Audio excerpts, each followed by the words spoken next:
792,000 minutes without human rights. 13,200 hours under constant fear for life. 550 days of chanting Azadi, desperate for freedom. And 73 years since a promise was made, the right to self-determination. While the world experienced a dim reflection of lockdown in 2020, only Kashmiris know the true horrors of a ceaseless lockdown. This is the state of Indian illegally occupied Jammu and Kashmir, and these are the lives of 12 million people, not living, but merely surviving.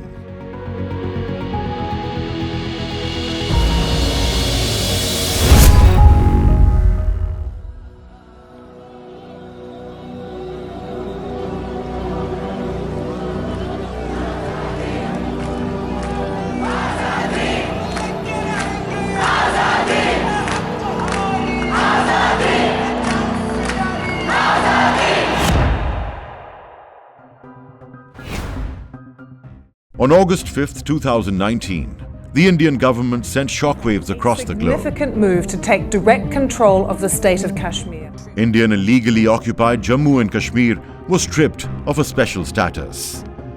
This special status forbade outsiders from settlement, from buying land, from holding local government jobs, and from acquiring scholarships. August 5th, 2019, undid the partition plan of June 3rd, 1947. A right guaranteed to the people of Indian subcontinent, especially to the princely states. UN Security Council resolutions of 1948 are also based on the authority of partition plan. In the same sequence, Article 370 of the Indian Constitution was designed to protect the rights of Kashmiris, as guaranteed in both the partition plan and the United Nations Security Council resolutions. Indian illegally occupied Jammu and Kashmir is hence an illegal act violating the very authority based on which Pakistan and India were created. In the first 10 months, the economy suffered a loss of $5.3 billion. Kashmiri exports have dropped by 62%. Blockouts never stop. Hundreds of people are still detained. 45% of the population is now showing signs of mental deterioration. And still almost a million-sized force is deployed, making it the most militarized region on the planet. The question is why? Isn't India the largest democracy in the world? Then why weren't the 12 million Kashmiris consulted before August 5th, 2019? 72 years since the resolution was passed, but an outcome never came. What prevents an outcome here is the same force that murdered Mahatma Gandhi, the RSS. They believed in racial purity, racial superiority. The saffron plague now controls the government of India. It's exactly this racist mindset that targets minorities. With racial superiority, these illusions of Aryan superior race is arrogance. We already have a model in the world. I don't know why we don't follow it. It has happened in the Middle East. You have to look at if the Israeli people can do it, we can also. What does this tell us? Article 370 was revoked to change demographics.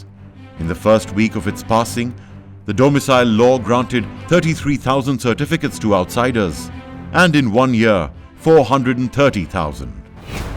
How long before its Muslim majority vanishes? The domicile law and the Citizenship Amendment Act both will pave the way for this to happen. Sanghi settlement in Kashmir spells extreme violence against Muslims in future. Are we waiting for a genocide? In a region with 3 nuclear powers, Indian tactics and policies are dangerous signs of an impending disaster in South Asia. In Ladakh, India has forced an unnecessary escalation with China. Before the carefully orchestrated Balakot strike in Pakistan, one Indian news anchor knew all about it. The people will be elated, he said. This is good for the big man in this season. An EU group uncovered 750 plus fake media outlets promoting Indian propaganda over a period of 15 years. The purpose of this vast disinformation campaign? To discredit Pakistan internationally. To actually push a very pro-Indian agenda. Pakistan believes that the road to the region's prosperity lies in peace.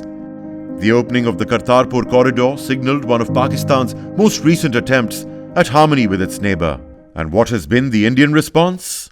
A temple is being built on the site of a historic mosque. It is a blot on the face of humanity.